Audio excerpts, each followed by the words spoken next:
7ই জানুয়ারি অর্থাৎ রবিবার দমদম ক্যান্টনমেন্ট সুশীলা ভবন বিয়েবাড়িতে ঘটল একটি সুন্দর ঘটনা। কি সেই ঘটনা? আপনারা অবাক হচ্ছেন তো? চলুন জেনে নিই। 2021 সাল যখন আমরা সকলে ঘরে বন্দি ছিলাম, ঠিক তখনই একটি ভাবনার অধিকারী হয়েছিলেন মৌমিতা হালদার। তিনি ফেসবুকে একটি গ্রুপ খোলেন এবং যারা প্রতিভা নিয়ে অনেক কবিতা রচনা করেন, যাদের নিজস্ব কোনো জনপ্রিয়তা নেই, তাদের হাত ধরে এগিয়ে নিয়ে আসেন এই যৌথ সম্মেলনে।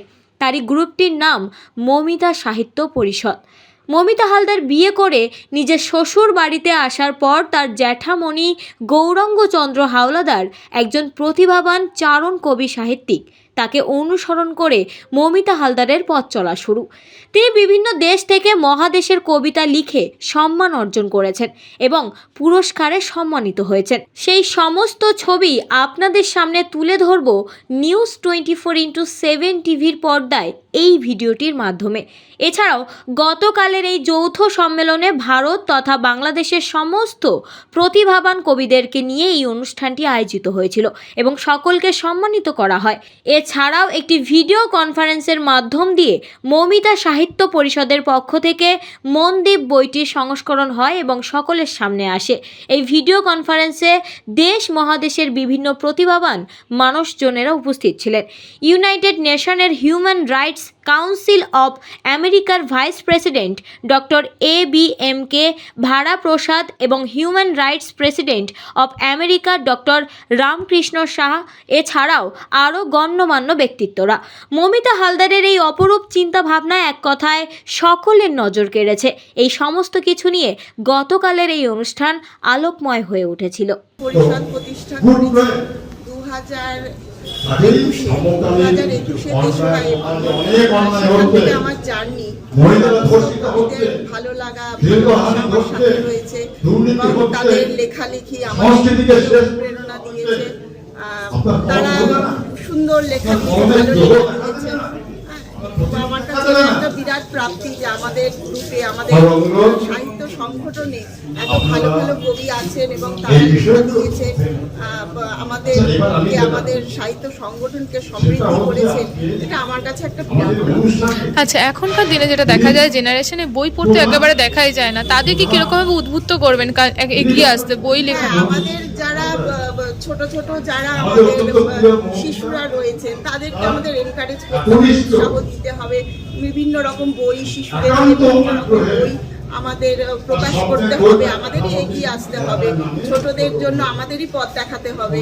এটাই আমার ইচ্ছে আর কি, যে ভবিষ্যতে যেমন আজকে যারা সাহিত্য নিয়ে লেখালেখি করছে তাদের নিয়ে যেরকম বই করছি, ভবিষ্যতেও আমরা এই শিশুদের নিয়েও বই করবো এবং তাদের ভাবনাগুলো, তাদের যে ইচ্ছেগুলো তারা যা লিখবে সেগুলো আমরা করতে প্রকাশিত করবো এবং আন্তর্জাতিক স্তরে সেটা পৌঁছে দেওয়ার চেষ্টা করবো। আজকে আমাদের সাহিত্য পরিষদের প্রথম যৌথ সংকলন হয়েছে মনোদ্বীপ।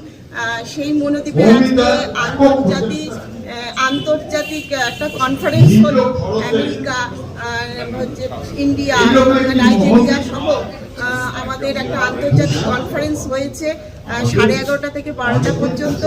আমরা ভীষণ খুশি এবং খুবই গর্বিত যে আমরা আজকে এই কাজটা আমরা সাকসেসফুল করতে পেরেছি, আমরা মানে সফলতা অর্জন করতে পেরেছি। এটা শুধু মৌমিতা সাহিত্য পরিষদের জয় নয়, এটা সারা বাংলার জয়, যে আমরা একটা বাংলা ভাষাকে আমরা আন্তর্জাতিক স্তরে নিয়ে যেতে পেরেছি।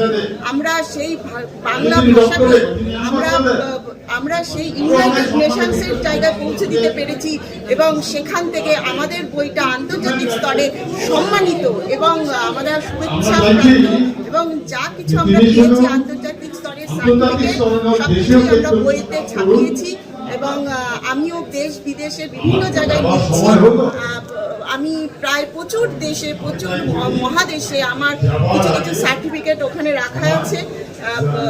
আমার মানে যেগুলো আন্তর্জাতিক স্তরে বড় বড় সার্টিফিকেট যতটা পেরেছি আমি করেছি, ওখানে অ্যাচিভ করেছি, সেগুলো রেখেছি, সবাই দেখবেন, এটুকুই আশা রাখি। আর মৌমিতা সাহেব বিভিন্ন জায়গায় দেখা যায় যে সংস্করণ বার করে সৌজন্যমূল্যে একটি নেওয়া হয়, কিন্তু আপনি এই যে সংস্করণটি বার করেছেন একেবারে নিজের খরচায় এতগুলি কবিকে নিয়ে একসাথে করেছেন, এই চ্যালেঞ্জটি নেওয়ার একটা সাহস কিভাবে জাগলেন? প্রথমে বলে রাখি, আমি যে বাড়িতে আমার বিয়ে হয়েছে সেই বাড়ির আমার জ্যাঠামণি হচ্ছে একটা চারণ কবি।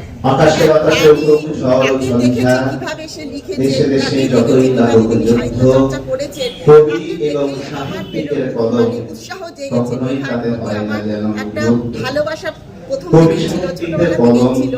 তবুও আমার অনলাইন থেকে সমাজের অন্যায়, অবিচার, অত্যাচার, অনাচার, ব্যভিচার প্রত্যেকের বিরুদ্ধে কণ্ঠে নির্ভয়ে একদম সৃজনশীলতার সঙ্গে তিনি লিপিবদ্ধ করবেন।